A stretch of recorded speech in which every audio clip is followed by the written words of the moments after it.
Wolves on the red, there's the Varus ban straight away. They were listening to Jat, took his advice, banned out one of the most played champions here for Betty, and they are first pick, so as he said, you can steal away the Ezreal if the LMS don't ban it. And let's talk about blue and red side. You already mentioned first pick. On the red side, you always have access to counter pick, specifically last pick, which is the most prototypical of that. Sword Art has counter pick support with a range support 4 games in a row, Varus or Ezreal with him, and push down the turret. So will they be having to hold support pick till very late in the draft, last pick? Because one thing the analysts didn't mention, that guy in the top lane, Khan, is very good at taking advantage of tank top laners. Hanabi has played the gangplank, but mostly has been on the tanks. And will it have to be an arms race to hold on to either your top lane pick so you don't get counterpicked by Khan, or the support pick to work on your own bot lane for Flash Wolves? Wow, they actually also ban out the Ezreal, so they free up their first pick, for this possibility of the Trundle, of the jungle matchup as well. Not wanting to use that one, even though Prey has been so good on the Ezreal and been so happy with the double tier build. We're going to have to wait so long to unpack the whys of why they ban away. If you say something they are so strong at wielding, watching for the support, the top laner, seems like those are the big ones that we're talking about. The Rakan ban, you mentioned that Trundle, Kobe, a very safe first pick if they want it.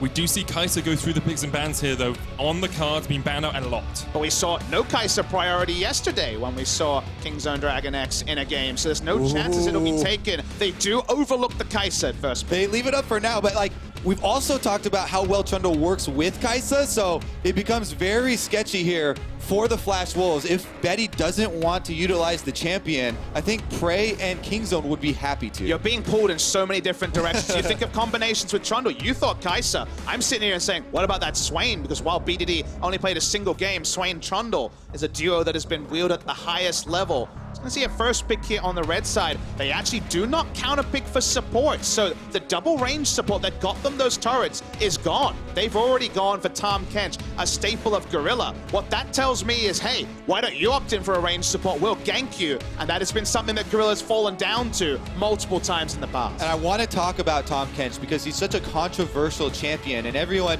always brings up, oh, he's so OP, with the Devour and the Abyssal Voyage cross-map move. Now, this champion does have a lot of strengths, but it also does not bring as much to a 5-on-5 team fight like something like a Braum. So there are also weaknesses to it. The thing is, though, they've been very good at using the strengths. Doesn't have the best laning phase into Soraka either, which is something we have seen come out from Kingzone already this tournament. They lock the Rise here, have a lot of different picks to go next. These two teams are good enough that the what-ifs always have flow-on effects. Well, Soraka comes in, gets ganked, dies fast. It's the flow-on there is the Kai'Sa will be picked up for Prey, so they will be going with it regardless. And the Rise in the mid lane for BDD, so he can have the option of either setting up Kai'Sa plays with his Rune Prison and adding Plasma there, also using the Realm Warp to go to the bottom lane. But I want to redirect back to the Flash Wolves and this early select that they've done. The Kha'Zix taken even with other tanks and Olaf as well left up. So Mugen has the opportunity to utilize this assassin. The problem is that we haven't seen it super effectively used later on in the game. It becomes difficult in pro play to fight 5-on-5, so he's going to have to use his stealth and pick people off and find those openings. The Graves would have been the dream, but of course banned away, so the Kha'Zix another champion that can try to go feast or famine with the Trundle. Really interested to see where Flash Wolves go with their next pick. Ornn was up. You definitely think Ornn or Sion will be the blind pick, first pick on the red side. But when it comes to Kingzone, you could still see them locking in Jace blind. They are supremely confident, so still a lot up in the air for second round. And with the Kog'Maw lock-in, it's so interesting because we heard Reckless and Doublelift both say that the Kai'Sa side of this matchup is undoable. It's actually impossible for them. Oh my god, it's so bad. Yet, Prey has actually played that side of the matchup and done just fine in it. So same story in the LPL as well. So it has been a very swingy matchup, but recency bias does suggest maybe range support's a factor, but no range support on the side of the Flash Wolves. We've known about the Camille early. Armor band away final here. Let's see where LMS goes, where Flash Wolves go with their first pick here. Exactly, that's the thing. Supports are so much of how laning phase goes for the bottom lane. And as Medic said, Tahm Kench, not that strong of a laner for the bottom side. So they will blind mid lane. Galio and Kha'Zix, a very famous duo. Last year, especially, Galio nerfs have moved it away, but now you invade as Kha'Zix, you're unseen. Galio joins you, and there's a lot to deal with. There's a lot of pressure onto Peanut with the Galio draft. Now, if they are to take a really supremely strong top laner, it'll be a blind pick. So they're trying to give Hanabi as much of a chance as possible to counter pick. So we see that range support possibility from Kingzone. They're going to switch from the Lulu to a Gnar in the top lane here for Khan. Someone that can be aggressive. We've seen that split push Gnar build with the Ginsus, even with Runan's Hurricane at time as well. We'll have to see how he interacts with the team and just that support pick left for Gorilla. All right, Gorilla looks like he wants some more lane phase power to help out the Kai'Sa early on so they don't get very far behind NCS. Lulu definitely very good at the laning phase, adding a lot of extra pressure there. But again, you're looking at this LMS lineup in there. There's so many directions that you can go with it. Do they have Kingzone Dragon X exactly where they want them? Gorilla did opt into the ranged support who can get pressure but be ganked. If double flash goes down on Lulu and Kai'Sa, that's going to be just a terrible time. And here's Flash Wolves for last pick. Matchup. That's a classic matchup if he picks it. Calm down, calm down. Let's go. No, He's got it. Come up, Kobe. It is indeed going to be the Yasuo counter into the Gnar. We've seen it so many times. What you want to do in this matchup, Yasuo has so much mobility that's easy for him to try and take advantage of the Gnar mini form and go offensive in that time. They also have the Kha'Zix as their jungler, so there's a lot of damage that they could bring to brunt in that matchup. However, Khan, this is your time to shine. There have been questions at this tournament. You know, the Vladimir play, very questionable. And now is his time to really show up. From level 6 onwards, the threat is massive. And I mean level 6 on the Kha'Zix, because suddenly Kha'Zix and Galio can join you when you think it is going mano a mano with the Yasuo and top side. The other big mechanic, of course, we've talked about many times, Wind Wall. Interrupting the Q does mean much longer cooldown on the boomerang toss and the harass. There's little things that work for Yasuo. It's also range versus melee. It's a swinging one. And what a brave pick here for Hanabi. He's a rookie in the top lane. Exactly. Facing into Khan, the top lane monster. That is such a power pick for them. And if you can make it works out so well for Flash Wolves. So much mobility possible here for Flash Wolves. Galio moving from mid lane post level 6, Sword Art on the Tahm Kench, possibly moving from bottom lane as well. And we'll see how quickly this map gets pulled apart.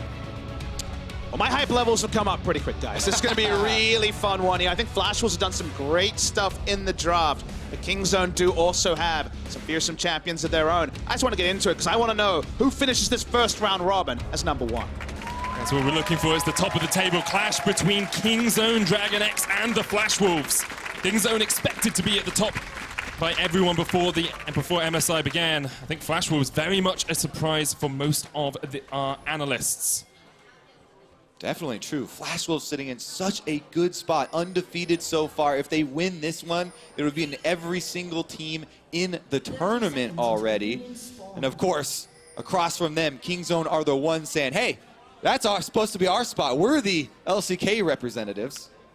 And they definitely had a lot to work on. Yesterday, far from a clean day. The loss to Fnatic, of course, in the first series, and then getting over the line over EVOS, but not with a couple of heart palpitations along the way. They definitely have shut down some of Flash Wolves' core tendencies, specifically picking for lane, the range supports for Sword Art. They went very early for the Tahm Kench priority, an old favorite of Gorilla. They don't have the 2v2 winning lane on the bot side, getting the bot lane turret 4 out of 4 times. The 5th time, that's going to be tricky. Something even more important to me in the bottom lane.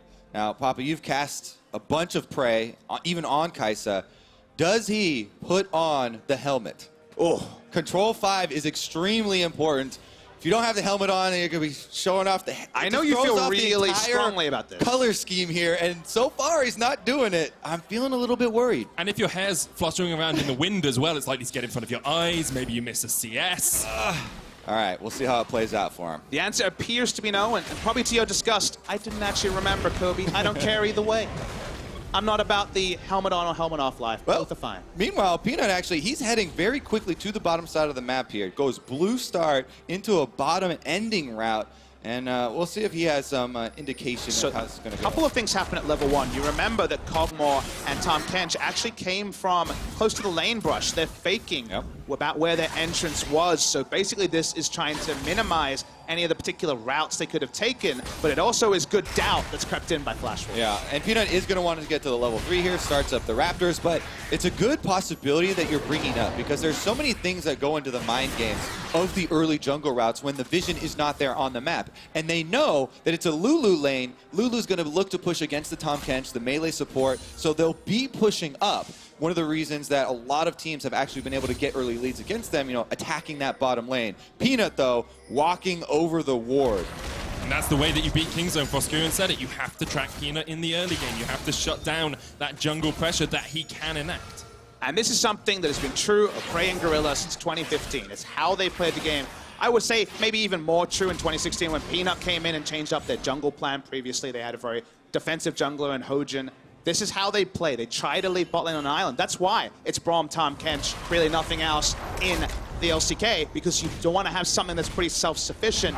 These range supports are not, and it's why when you see that matchup, you on the first side say, okay, priority Kingzone, but the ganking potential is certainly there for Flash Wolf. Yeah, and Peanut using his priority early on to get both Scuttle Crabs here, and then returning to clear out all of his small camps. So trying to keep Muujin corralled in their side, and a lot of vision has been laid by Kingzone in defensive positions. I'd argue early game 3 winning lanes in terms of lane priority, pushing up and raising the doubt for Flash Wolves on where the enemies are. Seems like that's there for Kingzone. Eventually, with a Phantom Dancer, you can start going in as Yasuo, but early game, much longer cooldowns and much lower damage. Mid lane, the Galio, so many nerfs to the laning phase, has to slow down. We already mentioned that double range would get the job done on bot side, so I guess you have to say credit to Muujin because you don't want to be walking up for a Scuttle Crab and know you don't have your ally having the priority to actually come over and join. One of the other things that even made, Tahm Kench's laning worse on this patch, of course, the nerfs are into the gray health. So if you do take some of the ranged harassment, won't heal up quite as much. So we're seeing them be very defensive down there, happy to stay in a fairly safe spot in the lane. Meanwhile, Peanut has gone for his back, doesn't get the full Tiamat completion, but he does get the extra attack damage here from the longsword. So if he does find Muujin, would be able to fend fairly well for himself. Both junglers seem to just be happy at the moment, trying to track their enemy junglers. As you say, for Muujin, although he usually plays a very high jungle proximity style, a very gank-heavy style, it's difficult to do at times. Peanut is the first to pull off the gank on towards Betty in the bottom lane, trying to trade. The Devour comes out. A lot of damage on towards Sword Art as well, but he doesn't have that thick skin to answer. Very nice economy, though, by Flash Wolves. They don't use anything here. No summoners invested to make this happen. Just a bit of health bar on both the AD carry and support. Yeah, so much of it is about your positioning in lane. You can see Sword Art there, hanging back, waiting for the Devour, and very nice usage there to keep Betty safe. He walks up. Yeah, I start thinking about the future because both teams are obliging with a pretty quiet early game. I think Flash Wolves is going to be a lot less about the 5v5 than the Galio pick first suggests. When it comes to other knockups, they have very little synergy for the last breath coming through from the Yasuo. But Yasuo also, maybe he doesn't have an opponent that can match him in the side lane. They'll certainly have team fighting options, but I think like the split push will be the big thing for Hunter. And we've seen this Yasuo pick into Gnar very, very frequently. Yes, it is always hyped up as, oh yes, super exciting counter because people want to see Yasuo played, right? But you also need to think about a lot of the pressure does come from kill pressure and where's the jungler or where is the Galio ultimate. Those are the things that Kingzone are really going to have to account for because we're approaching the level 6s coming in and the ultimate's becoming available for them to use. A lot of pro players have actually spoken to me privately, some skepticism about still counterpick being used after Yasuo many moons ago got a lot of incidental nerfs to base health and things like that. I think there's a lot of win more now because with Conqueror, he has the perfect keystone to really take over the game reliably. But I think the laning phase, if anything, got worse. The reliability got worse. You still get to the place, but a counterpick usually means in lane, and there are many situations where Yasuo can fall behind the Gnar. Exactly, and a lot of them that do revolve around kill pressure get changed by so many different factors. Jungle matchup. Exactly. General meta. Good point. All right, well, we also should go over some other unique things. There are so many little different twists here. Kog'Maw is, of course, running the lethal tempo, So with Kog'Maw, you can start the timer with a long-range ultimate and then move up and try and time your positioning so that when the lethal tempo procs, you get to have full use of it with your W active. It's really effective on champions that have ranges where they can really abuse those different timings. But of course, if you don't run Fleet Footwork, you aren't going to have the extra heals, and it does make your laning phase have to stay a little bit safer. And he did fall slightly behind in the lane, has been able to equalize that CS, pushes the wave towards the tower as well. Prey back, picked up a pickaxe and a couple of daggers, so we'll probably be building up towards that Ginsu's Rage Blade Power Spike, where you get your E Supercharge up and ready. Sword Art picking up the Scuttle Crab here, wants to get the second one over to his team, but a lot of damage early with just the Devour. Some nice little roam coming in. No surprise notes. If you're wondering about Kai'Sa from Prey, Prey was the first Kai'Sa I saw in competitive play to actually focus on the E evolution first, working on the attack speed. So Rage Blade, Berserker Greaves, and then Hurricane has been a standard build. There is a nerf on the Hurricane interaction on patch 8.9. We're still on patch 8.8. I don't expect him to change the build. Yeah, as soon as the champion came out, started playing a ton of it in the jungle, really fell in love with the Rage Blade, how good it feels with the passive proccing there for Kai'Sa, because it stacks up so much damage so quickly, you can get multiple activations of it. Currently though, Flash Wolves, you can see the focus on vision as they clear out a little bit in the river, and they even got some deeper vision to track Peanut here on the Trundle again. Muujin finally show himself after being stealth for so long. The area of vision that I think is the most consequential in laning phase is bot side river. And I'm not talking about access to Drake or anything like that. You have a global mid, two semi-globals in the mid lane with Galio and also the Rise. But another thing to consider is that if Kingzone control the river area, you can walk towards mid lane and then come in with the Kai'Sa ultimate to gank the Galio. So it's actually priority both ways. Mid lane to bot standard, but bot to mid, also possible. And that's why we have seen Flash Wolves get all of that vision control down towards the bottom side. Peanut did actually try and get something in the mid lane, but Muujin spotted out on a ward, means that he's not able to actually do anything at the moment. And it looks like Hanabi just used his ultimate there on Yasuo, went in on Khan. You can see his health bar is blinking, but he's now respecting the possibility because they know that Kha'Zix was topside from the ward you mentioned. Actually used the crop just to be a bit of an eyes to try to slow down the Kha'Zix. Very amusing, but we'll just go for the back. So nice little denial here by the Flash Wolves. We're starting to see it though. When Yasuo starts to take those all-ins, uses the ultimate, goes for the health chunks, this is where you really have to worry about the next moves. Oh, bottom lane possible collapse though, as we do see Dragon start to attract some more. Very important interrupt actually on Muujin. Stops him from going back. So neither Muujin nor Hanabi can go back. That means going to be complete vacation of the bot lane when it comes to presence. The wards are cleared, and so is the Cloud Drake for Kingzone. I feel like that's such a good use of Kingzone's time. They know that there's a small window. They just saw Kha'Zix topside, so Flash Wolves have two members on the top side of the map, and even though Khan uses his teleport up to the top side, they know this is our chance to take the Dragon before Flash Wolves could use their teleport advantage and create a cross-map play. Yeah, no free lunches in this sort of pro play. Watching the replay in the little screen, that's basically of the all-in attempt. There was never really going to be kill pressure onto the Gnar, but it was about, this guy has no health bar, now my jungler is also collapsing at the same time. It's all about the timings when it comes to plays like that. Once again, Peanut and Muujin tracking each other in the jungle. Neither jungler really had a massive impact as of yet, but Kingzone now have the Cloud Drake. It will facilitate those roams from BDD down towards the bottom side, maybe even from Prey up towards mid, as we said. And still Muujin getting caught out with that Scryer's Bloom. He's unable to find an avenue to break apart Kingzone. Yeah, we'll see if Muujin gets some, early boots upgraded here into the mobility boots to really try and take advantage of a split map. They're the ones with the Yasuo they want to keep isolated. They're the ones with a Galio ultimate ready, a Tahm Kench ultimate also ready to try and really create a numbers advantage. But issue is, in both those lanes, not really the priority. Whenever you have a winning AD carry matchup and a Tahm Kench, oh boy, your mid lane has to be very concerned about a field trip. But when it comes to games like this, where they're under the turret consistently, much more difficult to actually enact. And it's so different from what we've seen from Flash Wolves over the last few days. You know, at 15 minutes, they're usually 2,500, 3,000 gold ahead. this has got to be it. They have a mid lane roam moving right now. Galio's coming too. Muujin waiting in the wings. You have to clear out those minion wave, those 5-6 minions there. Muujin will catch on to Khan, trying to get their isolation damage down. Pops the Void Assault as well, but here's the TP in from Prey. And Flash Wolves respect Yeah, so much gain here, though. Flash Wolves, they push him off of the cannon minion wave. The cannon minion will go down. The tower takes damage. Oh, Flash Taunt doesn't quite connect onto Khan, but tower in the top lane. It's a switch. Usually we see Flash Wolves going for that bot lane turret. Here they're aiming for top. They're going to be able to get this first turret bonus gold. Well played by Flash Wolves, and they can actually try and reset afterwards. It looks like Peanut's heading over to delay Maple, though, so they can get some more priority here on mid. Could even go for an engager. They know Maple doesn't have the flash.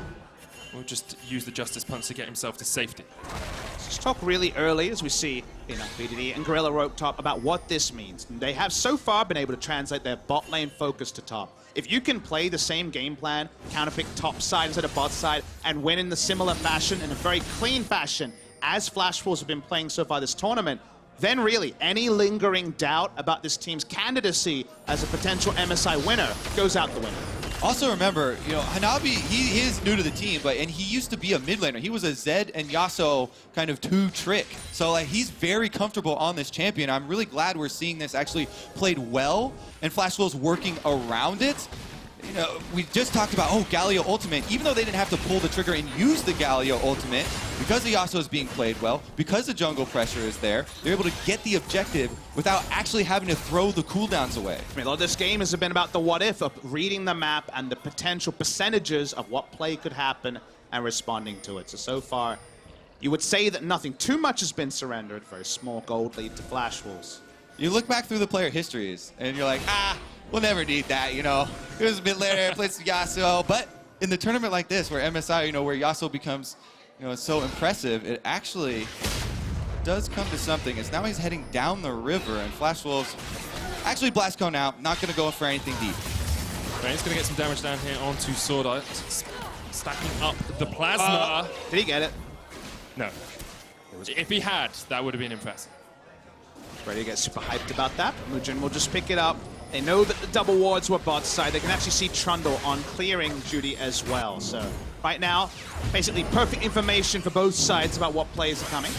And you can see both the mid laners moving down towards the river, down towards their own jungle, so they can react to any play that does occur on that bottom side. Both AD carries now at that Ginsu's Rageblade spike in terms of damage as well. Do notice that the Gnar here, Khan is not going for a standard build. No Black Cleaver in sight. Very much going tank. Might just be a Frozen Mallet as first item here, but very much looking for the sustained trades. Try to keep tabs on the Yasuo because the Black Cleaver, well, not as necessary. Yeah, it is super interesting here because, Flash Wolves are gonna have a lot of the map pressure advantage the way this game is going, and because of the globals that they do have at their disposal, will Kingzone, building pure tank like this and building for straight up 5-on-5s, will they be able to get kind of the fight that they're looking for? There is an argument that you look at the lineup, Galio going to be insanely tanky with Aftershock, throw out the Trundle ultimate. There isn't really a lot of beef elsewhere. It's not a tanky lineup, so you don't necessarily need it, but when you see a Black Cleaver avoided as a Gnar, you do have to have that thought, Kirby. So I understand the logic, but maybe the percentages are in the right here for the full tank Gnar. Frozen Mallet finish though, and the slow helps a lot with trying to deal with a champion as tricky as Yasuo, trying to always move around.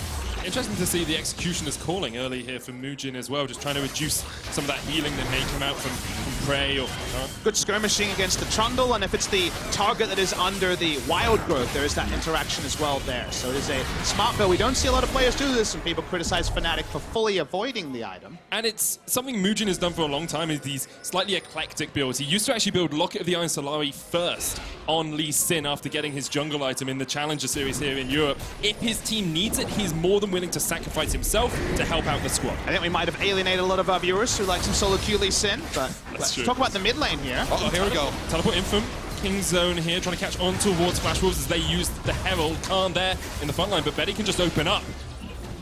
And Kingzone will use the teleport to stop the tower falling in mid. Yeah, Betty there, just forcing them off with a few autos from the Kog'Maw. His Rageblade is done, so you definitely have to respect it. Here goes Mujino flanking around. They know Khan doesn't have flash, but they can still look for the damage. Prey there on the front line. There's the wind wall to stop Prey. Takes a bit of a chunk from Betty in return, waiting for that next minion wave, but it's all the way back in base at the moment. You can tell how frustrating it is for Kingzone playing against the wind wall. Betty on the Kog'Maw gets to stand behind it and free fire there basically, while Prey has to continually navigate and reposition in order to get some damage off. And that was with 4 control wards around the area and a teleport invested. They just about keep up their mid lane turret. So it certainly seems almost inevitable the next barrage from the side of Flash Wolves will get it done. But so far, Kingzone continue to open up some time. Yeah, we're still 0-0. I mean, if you look at the comps, there's so many possibilities of things that can just pop off at any moment. A Kha'Zix jumping in, Galio on top of him, Yasuo ulting off of the knockups, and we haven't had the explosiveness yet. We're 17.5 minutes in, though. Kobe, I'm a veteran of this stuff. Remember the 95-minute dream? It could still happen in this game. We're going LCK style here, so we'll get there. I'm ready to go the long You have run. to ration your excitement. The super hype I've heard you hit might be a little bit late. If it goes 95 minutes, I'm going to need a breather in the middle. And maybe an intermission, just a short pause for us. Do they do that in Europe? They did ties here before. That's true, that's true. Sort of a similar thing, I guess. Haven't worked on my endurance as much as you have, Harper Smithy. And at the moment, Flash Wolves working on this mid lane tower. They move the Yasuo down towards bot. Khan has to answer. And Flash Wolves, as a team that was perhaps underestimated coming into the tournament, are really putting it to Kingzone here. You don't need the perhaps. They certainly were. People did the math, said Karsagon, watched the final, was actually a pretty low quality final between G-Rex and Flash Wolves, and said, well, what's there to say? But the team itself has really been able to work themselves into a very impressive performance. Again, if they can get over the line and show that Hanabi is not just going to be picking a tank, that he can also take the bull by the horns and ride it to a victory on the Yasuo, who's set up to do so in many ways, then really they should be the true favorites for this tournament. Yeah, you gain a lot of respect running team compositions that rely more on damage and crowd control and positioning than they do just on pure tank stats. See if they can pull it off. Dragon is started here. There's a ward on it for Kingzone, and BDD is walking down from top lane, has teleport available. Going to teleport all the way down into the Very bottom safe. lane. Khan there as well. Muujin looking to smite away the Drake. Dodging around with the Void of Sword as well, and we'll get to safety. And once again, we see Kingzone burn a teleport and not get too much out of it. Yeah, I'm not really sure about the decision because it's out of position for mid lane now as well and doesn't gain anything on the bot side of the map. So don't know what the call was for BDD, but the only ward he chose to go to wasn't going to end in any combat for the Drake and loses them a turret. Kingzone looking sluggish once again, and Flash Wolves macro has been on point, getting these objectives without having to shed blood. Such coordination really rewarding them. And it does feel like the crown is resting very heavy for Kingzone. They are the only Korean team here. They are the expected winners, but that has never been an area they've excelled on, being expected to perform internationally. Right now, there's still plenty of time. There's best of fives coming in the future. They'll almost inevitably get there. When it comes to this single game, they do seem a step behind the Flash Wolves and a bit boxing with shadows compared to their opponent. And you have to remember the legacy that they've stepped into here. Before it was SKT who just continuously dominated MSIs, winning time after time. Yes, they were challenged, but they always got the win in the end. Here, Kingzone perhaps not living up to their international pedigree. We're far from the end, but we still do have the lingering doubt based on the last 3 games. Meanwhile, red buffs on both AD carries. The Knight has pledged his allegiance here to Betty as well, as Sorok is able to finish his vow. What do you think they say in that vow? I will always be near you. That's about it. Sounds like more of a marriage commitment there, but sure. Okay. Until death doesn't do us part. Yes, I guess, basically. as well. That's basically the Knight's vow, I think. That it is. But that protecting the Kog'Maw, putting that wind wall up in front of him as well, having Maple ulting him in a team fight is exactly what Flash Wolves want to do if they can enact that strategy properly. And I really do like Rapid Fire Cannon on Kog'Maw's second item, especially with Lethal Tempo. As we talked about, proccing that and getting in there with a huge amount of damage in a very quick time. It really does catch you off guard the first couple times. Muujin looking to catch Peanut off guard, but unable to do it. Still using that R evolution just to dodge around, clear out vision where he can. If you're Kingzone, though, you're not down and out. You still have Prey, you still have the Ardent Censer, the Kai'Sa late game. There's so many opportunities for you to get back in this game. The other thing about Knight's Vow I love, as you can watch Sword Art's positioning, he's always just behind Betty, waiting to devour. The extra speed moving towards your target that you've taken your Vow to also helps out in this combination, specifically of Tahm Kench and Kog'Maw. Allows him to push up super aggressively in the lane, threaten with his long-ranged attacks, and really retain a lot of mid control for this team that still wants to split the map and slowly gain those advantages. Flash Wolves at this point, 22 minutes in, they're thinking, okay, Yasuo goes in the side lane with enough items, kills the Gnar, we can go from there 4-1. The Galio ultimate here is actually not intended as an initiator. It's just purely to ult onto the Knight's Vow target that is Betty, and they're saying, you can't force in the 4. Our Yasuo is winning in the 1. What are you going to do? And that's basically the theory here. Very interesting to see how Kingzone play around it. And it does vindicate going fully into the Bramble Vest, the Frozen Mallet. Khan is basically saying, I need to be able to at least wave clear next to the Yasuo, if not be able to kill it. Yeah, and the mobility boots also completed. Brave. Oh, there we go. Ray caught out in the front line, managed to get healed with a wild growth, but that is Burst Blood to Muujin, and Flash Wolves get the latest Burst Blood of any MSI. He tries to take the standing damage trade. Prey can usually calculate these. He's not able to in that case. The Knight's Vow definitely doing a lot of help, and the Devour was held on to the entire time. What does it mean for Baron? We're already 22 minutes in the game for the first blood. I will devour you. Sword Art, and his vow comes true there. Waits till the last second, makes sure that Betty cannot lose that stand-up fight, and now they're on to the Baron. Teleport coming in from Khan. Khan trying to get in from the side here, but the Shirley is used there by Maple, looking for the engage on towards Kingzone. Baron resets. The Flash Wolves may have to just settle for the single kill in the mid lane.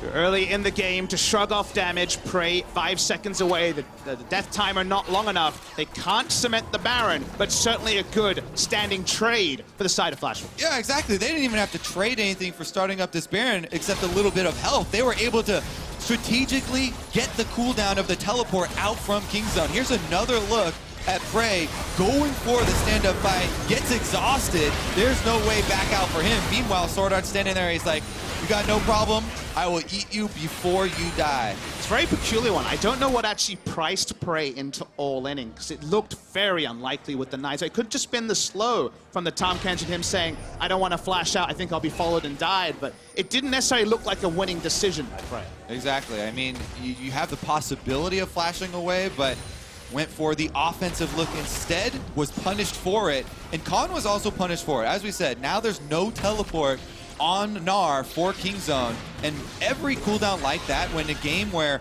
Flash Wolves are the ones who hold more globals anyway, just means so much. I'm so impressed with how cool and calm Flash Wolves have been playing this game and how good, their decision-making and macro has been.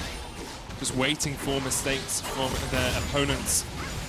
We do have that Infinity Edge and Phantom Dancer finished on Hanabi in the side lane now. Khan's gone for a Thornmail of his own, but Muujin's going to face check straight into Peanut. Dodges away with the Voidus. Salt, Tahm Kench ult coming down towards that bottom side, trying to catch out BDD, but a great dodge and a flash keeps him alive for the moment. Now, the Summoner is the cost, and as Kobe has mentioned already, it's been Flash Wolves getting something for nothing. While that something is a 0.1 on the way to the 100% needed for victory, it all adds up, and so far Kingzone, when they've actually made a move forward and made the wrong one. This time, though, they do have positioning. They can slow with the pillar and be at least a lot of damage onto this mid lane turret. Remember, there's no teleport on Khan, though. Hanabi can join this fight with a TP if he needs to, but you can see Kingzone pull down towards the bottom side, trying to meet up with their top laner. Galio ult is available if Muujin jumped in.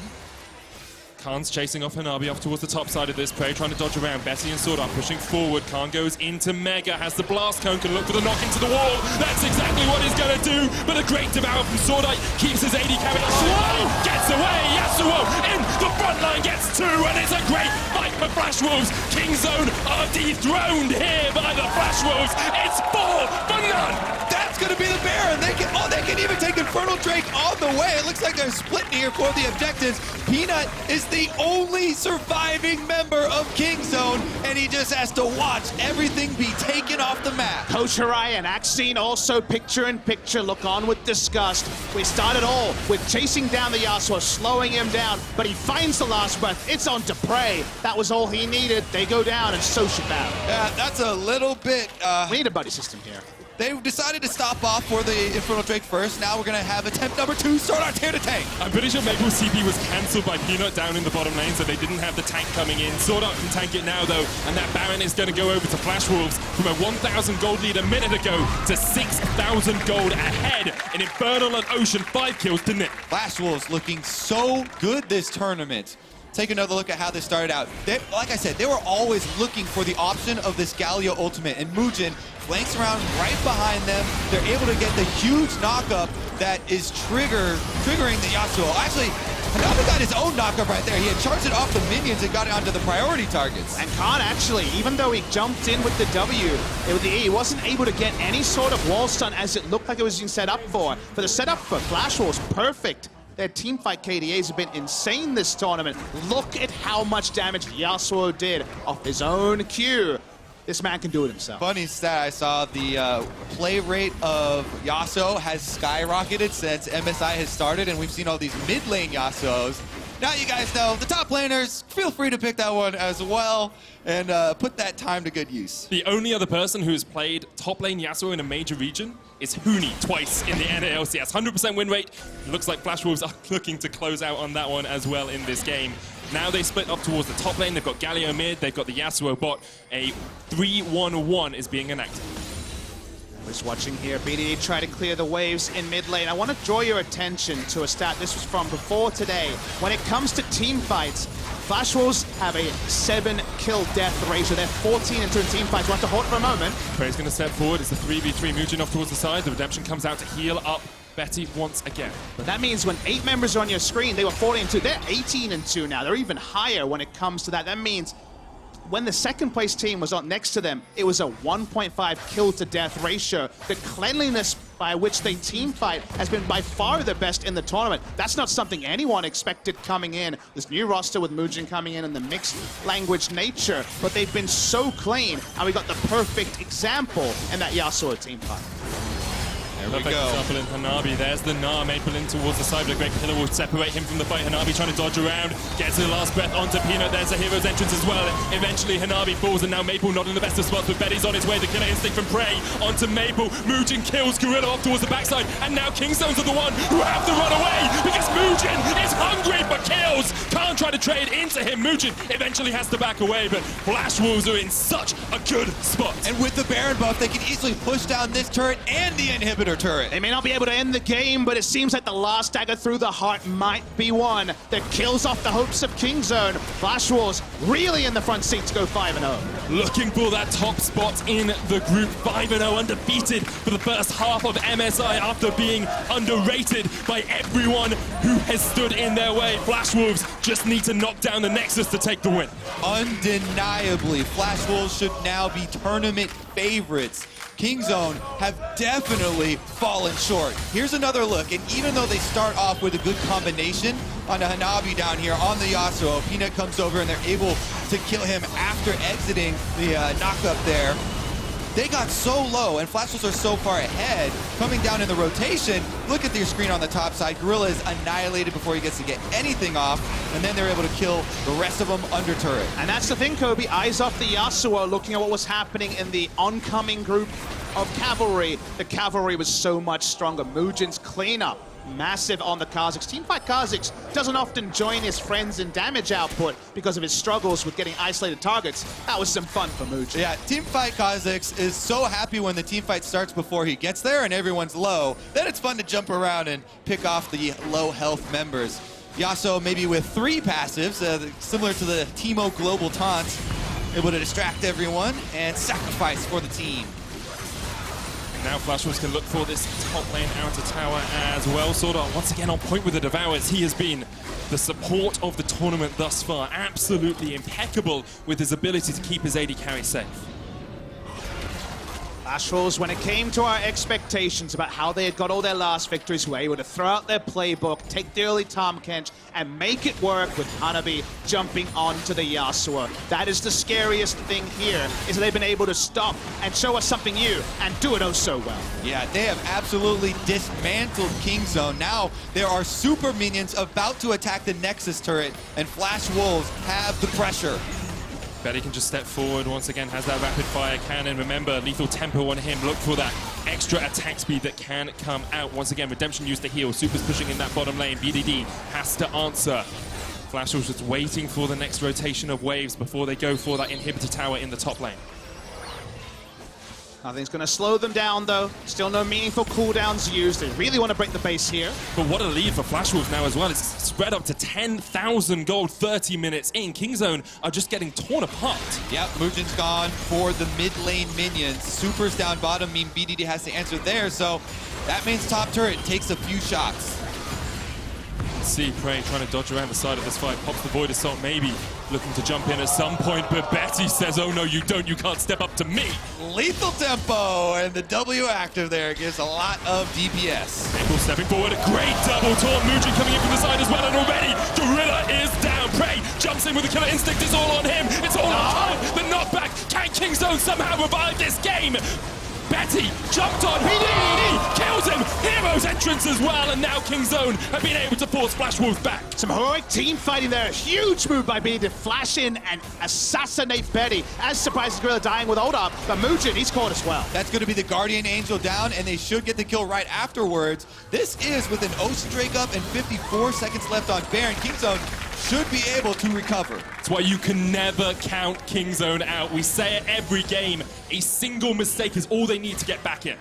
Watch the replay here. The execution from 10,000 gold behind is anything goes wrong, the game is over. I saw Gorilla pop, and I thought the game was over. I was guilty. They don't disconnect him. Prey first goes in. Huge Gnar ultimate from Khan. But the big story is Betty watch. He walks away, sees that Betty is alone, instantly assassinates him. Sword Out for once, doesn't fully have his wits around him, and they actually turn it around. Yeah, really good recognition there of the opening for BDD to finish off the Kog'Maw and kill the huge DPS member. Previously to that as well, Prey was able to force them off of the initial fight that they took around the inhibitor turret. But here we go. The Baron is on the table. Kingzone in position. He was a little bit desperate. He's going to get spotted out on a ward, control ward there as well. Can't try to be that front. Look at the damage, insane. The Baron going very low. Peanut looking for the smite, secures it. Now Kingzone, will they take the fight? No, they just want to back away. Man, the isolated damage. They only just got the upgrade on the Q to get the extra damage coming through from Prey. They burst it down, and Flash Wolves, they just have to settle for an Ocean Drake. For almost 30 minutes of this game, it looked like Flash Wolves had complete control. They did. And bullying Kingzone around, yet what a resurgence we've seen here. When you think of Korean teams and comebacks, it's always that touch of magic. It's always that one moment. No one forgets the SKT versus EDG team fight last year and all the other plays at Worlds. This has been a core tenet of dominant Korean teams. Kingzone hoped to join that particular company. Flash Wolves, for 30 minutes, were giving them none of that. None of the history mattered. But with a moment like that, now you really do wonder. And if you're looking for a moment of magic, who better to look at than Prey, than BDD? Prey, a 3-time LCK champion. BDD, back-to-back MVP. These are the guys that step up for you in those moments. And yet, you still are no more confident that Kingzone are going to be able to get over the line. The perfect Yasuo ultimate, the perfect Galio ultimate, even just Betty getting full value out of his Keystone, the game should still be Flash Wolves. Now it gets interesting. Oh, baby. Prey and Gorilla really want an international tournament victory. And they have Baron buff to push with for the moment. All members of Kingzone ready. There's a teleport on Khan. Vision has the flank as well. Siege isn't fantastic, so it is very risky. Kai'Sa's short range can definitely be abused. And Betty does so much work, sitting at 3, almost 4 items now on that Kog'Maw. If they can keep him safe, Prey's the one to go forward. If Gorilla survives, remember, he has got that wild growth. We haven't seen it used because he's been the one dying first in these fights. Summoner's down on Betty. No summoner down on Prey. But Gnar Ultimate's going to be a lot more predictable here. For now, they're really only pushing in minions and having them cleared. Getting an objective is proving tricky. Yeah, the extra utility from Gorilla's Lulu added onto Prey's Kai'Sa could be what they use to try and win this game. But again, as Papa Smithy illustrated, Flash Wolves, because of all their hard work for the first 25 minutes of this game, they still seemingly should have the upper hand. It's only a 5,000 gold lead, though, halved from just a couple of minutes ago. Let's see where we are in terms of summoners. Maple, no flash. Hanabi has his, Betty does not have his, nor does Sword Art, and because of that, Flash Wolves are unwilling to step forward to defend their tower.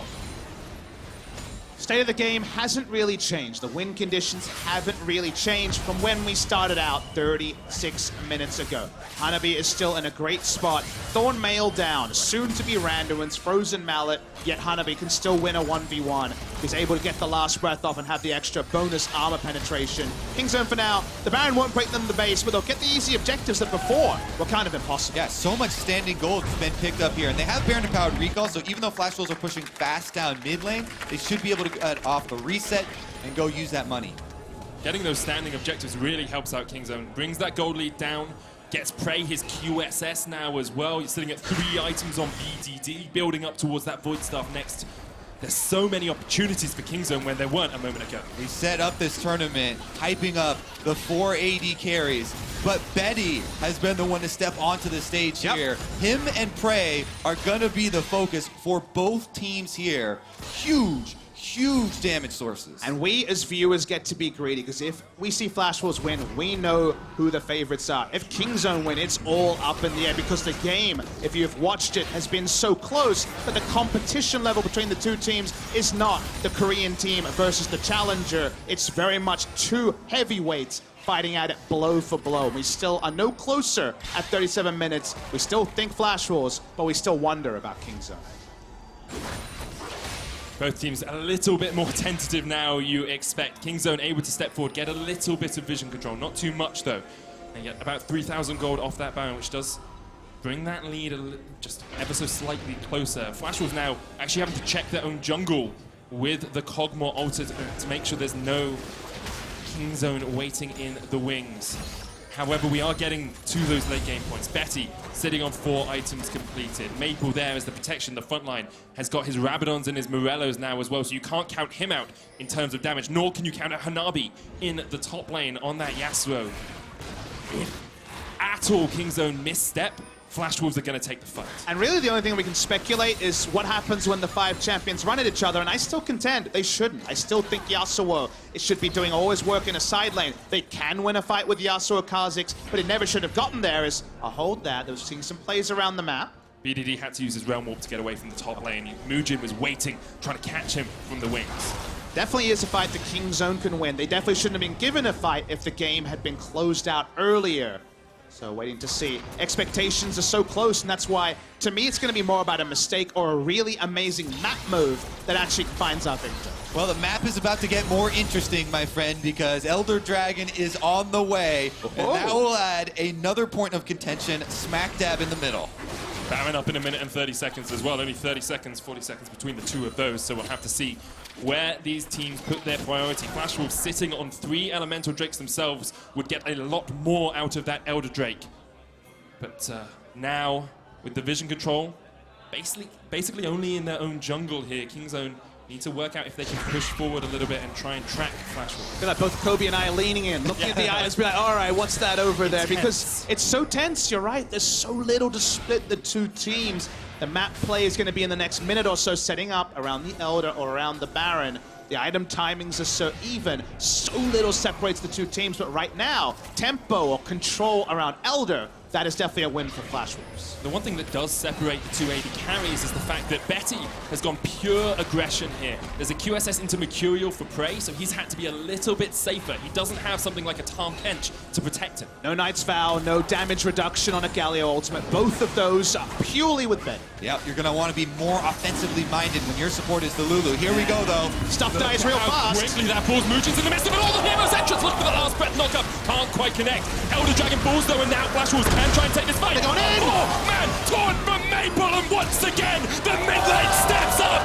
Betty says, "Oh no, you don't!" to Kingzone and forces them running back to base. Such a good initiation there. Mujin stealths into the middle. They get the giant Galio ultimate that zones the whole team off of the Elder Dragon, allows Flash Wolves to finish it up, and with the extra damage, they're pushing right down mid. With the recalls, they're going to get at minimum this mid lane inhibitor. Love the play. Didn't need a smite to guarantee that Elder Dragon. Do they want more? BDD, 35 seconds. Bot lane inhib is there for them if they want it.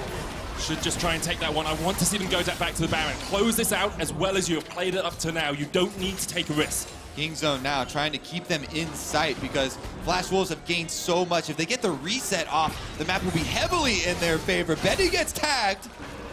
Maple there, trying to get the taunt off as well. Prey's not going to jump in with a killer instinct.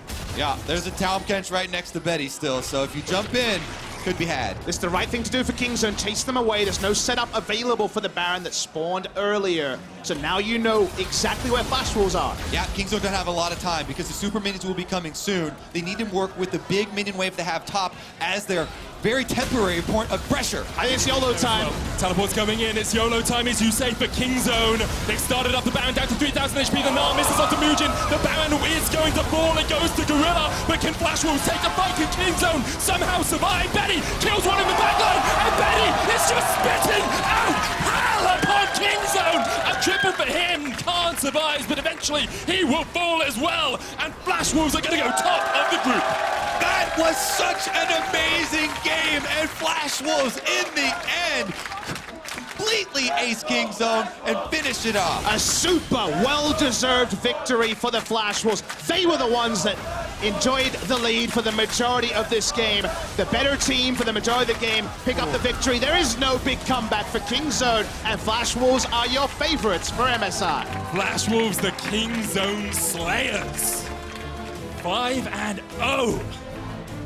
That's an incredible performance by them to take down the LCK champions. Kingzone vacated a lot of this early game. They made changes thinking that we could beat Day 1, Day 2 Flash Wolves. Well, Day 3 Flash Wolves had a new side, a new string to their bow. The Yasuo top lane completely stopped any sort of impact from the Gnar coming through from Khan. The top lane carrying Khan was negated. Once a Yasuo main, always a Yasuo main, Apparently. my friend. Apparently. Doesn't matter how many tanks you play in between. And if you're Flash Wolves now, you're looking at the second half of the tournament and saying, we're pretty unbeatable, guys. Like, maybe they can go throughout the entirety of the group without even dropping a game. There haven't been too many moments where you've looked at them and said, that was weak, that was poor, that was a mistake, and the enemy team just didn't capitalize. I mean, they still haven't lost since they got to Europe, right? They went through Gambit very cleanly in the play-in finals, so Flash Wolves just keep rolling along, beating everyone in front of them. What is there to be scared of? They've beaten everyone here. They beat everyone in the LMS, they're beating everyone at MSI, and they should be extremely proud of their performance today. Kingzone, on the other hand, have had Day 2 where they really fell down, and now Day 3 has started off poorly for them as well. Is this game just a blip? Is this just a blip on the radar, losing to a better team on the day? Or is this a worrying trend for the LCK? When it came to preparation for Korean teams, this team was fantastically on point. There's always extra variables when you come to the international stage. Their core strategy seems to have warped a little bit. They seem to be adjusting to a perceived meta and not playing their own meta. So far, it feels like the perceived meta is just a gap away from Kingzone. Their execution has been nothing to write home about either.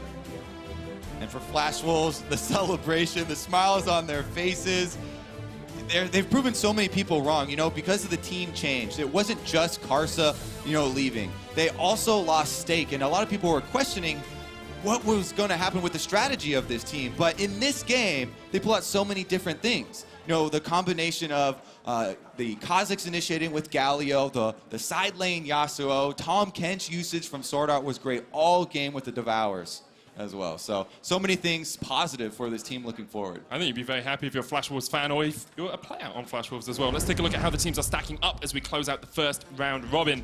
Flash Wolves undefeated at the top. There's not really much more you can say about that. Fnatic actually following them up just because of alphabetical order here. Kingzone did beat them earlier on. That means that, honestly, so much is undecided. All we know is the best team. The rest of the standings are very fluid. I feel like we're no closer to knowing 2 through 4, and those are the playoff teams that are likely to join. Flash Wolves are all but confirmed to be top 4. I actually forgot Fnatic owned their head-to-head against Kingzone. I'm so used to LCK teams winning.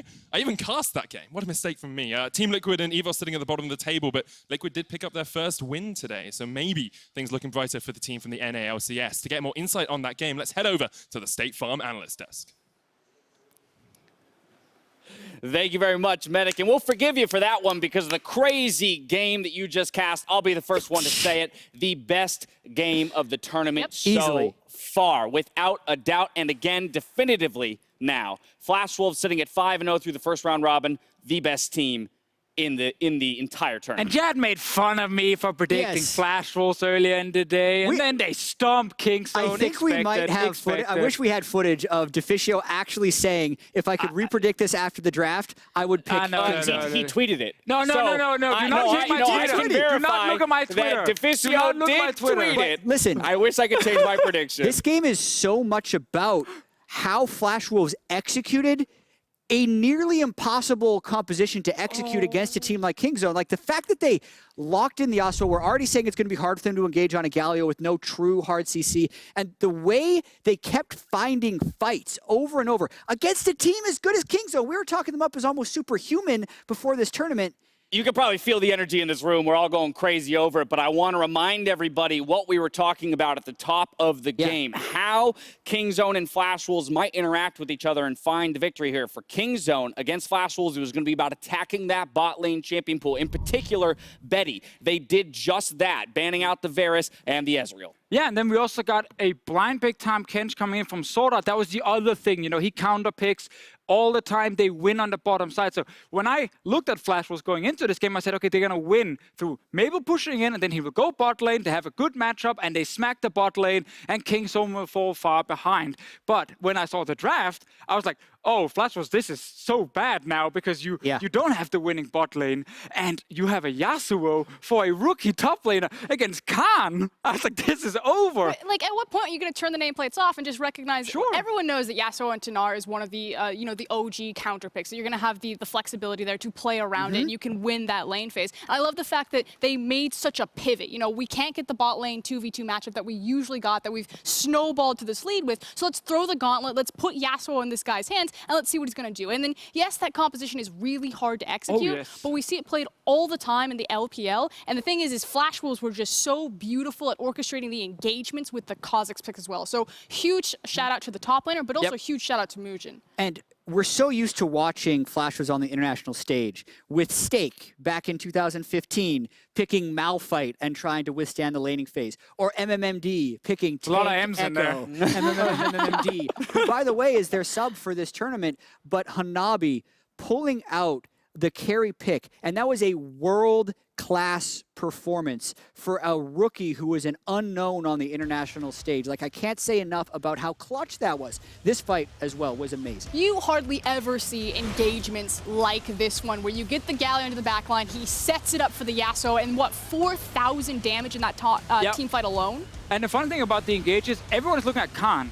He jumps over with the Blast Cone. He's a Mega Gnar. We start screaming, oh no, he's going to get the carries. This is bad for Flash Wolves. And then this Yasuo just sneaks through the bottom lane, appears behind the Kingzone team, lands his own knock-up, and then sets up the combo that kills Prey. Like, that kind of engage is what wins this entire thing for Flash Wolves, and what you needed to do with this draft. Because, again, we were ready to flame it basically and say, oh, they have no engage, it's impossible to execute against a Kingzone team. But when you can engage like this as an individual, you can actually carry the fight. That's the thing that I really want to underline. You have to fight in those areas. A big portion of why the game stalled out, yes, there was an incredible re-engage from BDD, and, Prey was able to hold the line on the inhib line, but you need access to get into the backline to set up that Kha'Zix, Galio, Yasuo combo. If you're running front to back, that comp is really hard to break the towers, so Flash Wolves had to force Kingzone out of the base to fight them. Kingzone put up a big fight there to try and strike back, but ultimately Flash Wolves coming away with the victory. That's going to push us to the final fight of the game happening in the Barren River. Flash Wolves for the 5-0 undefeated team fight here, brought to you by Acer Predator. Yeah, they go for broke right here. When you see Hanabi get caught a little bit, you think it might be over. By the way, there's actually a 6-item Kog'Maw as well, free hitting from the Baron. And a Zhonya's. Evaporates 3 people. And by the way, Yasuo is still alive. Yeah, stopwatch on the Yasuo for the final team fight of the game. I gotta love it. It's a near-perfect game for Flash Wolves, and it's fantastic to see them play this well. They had to go through the play-ins, 3-0 against Gambit coming into this. a weak region, honestly, and we just didn't know what to expect with the new members. But these guys, Mujin and Hanabi, are both showing up big time. And that's where I want to close. A lot of the focus through the first couple days of this tournament has been on the underperformers, right? The Team Liquid that didn't show up, even Fnatic after day one not showing up. And here we have Flash Wolves with the 5-0, cementing themselves as now the team to beat, the team that everyone else has to chase after. And the thing is again, they're not pretending to be anything other than what they were domestically. The fact that they're running these Galio-style compositions, you know, they're not following the trend. Yes, they did have the Soraka and the Ezreal, but they've adapted to what they've seen, and they're just playing the meta, the map, everything better than anyone else. That was also the first Yasuo top we've seen in the tournament. Good point. So I think they were very much themselves for the first 4 games. This is the first game we saw someone attack what I feel like was core them. Also the fact that they didn't have any of the big 4 junglers, which only one other team had won with, something that's not Trundle, Olaf, Skarner, or Graves. They did that just fine. The Kha'Zix was super strong. And in the actual team fights, when you're testing mechanics and ability to track everything, the fact that they outperformed Kingzone, because I think Kingzone had a better team fighting composition if they could have set up the fights properly. And the fact that Flash Wolves played better than them in that. Flash Wolves came to play, amazing. They came to win. We'll soon hear from Hanabi before Fnatic get a chance to avenge their loss to RNG. We'll see you in 3.5.